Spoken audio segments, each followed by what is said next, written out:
সামাজিক যোগাযোগ মাধ্যমের পরিচিত চিকিৎসক দম্পতি ডাক্তার সুষমা রেজা ও ডাক্তার সায়েদুল আশরাফ কুশল তাদের প্রায় ২০ বছরের দাম্পত্য জীবনের ইতি টানার ঘোষণা দিয়েছেন। শনিবার সামাজিক যোগাযোগ মাধ্যমে দেওয়া এক যৌথ বার্তায় ডাক্তার সুষমা রেজা জানান, দীর্ঘ আত্মসমালোচনা ও পারস্পরিক বোঝাপড়ার পর তারা সম্মানজনকভাবে আলাদা হওয়ার সিদ্ধান্ত নিয়েছেন। তিনি বলেন, সময়ের সঙ্গে মানুষ যেমন বদলায় তেমনি বদলে যেতে পারে সম্পর্কও। তাই এই সিদ্ধান্তকে তারা পরস্পরের প্রতি সম্মান, কৃতজ্ঞতা ও শান্ত গ্রহণযোগ্যতার জায়গা থেকে নিয়েছেন।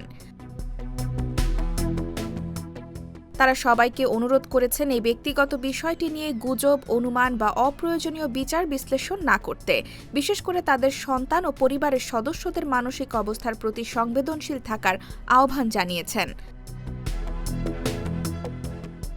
বার্তার শেষাংশে তারা একটি গুরুত্বপূর্ণ বার্তা দিয়েছেন, নিজের পরিবারকে সময় দিন, প্রিয় মানুষগুলোর হাত শক্ত করে ধরে রাখুন, কারণ জীবনের সাধারণ মুহূর্তগুলোই একদিন সবচেয়ে মূল্যবান স্মৃতিতে পরিণত হয়। এই ঘোষণার পর সামাজিক যোগাযোগ মাধ্যমে বিষয়টি নিয়ে ব্যাপক আলোচনা শুরু হয়েছে।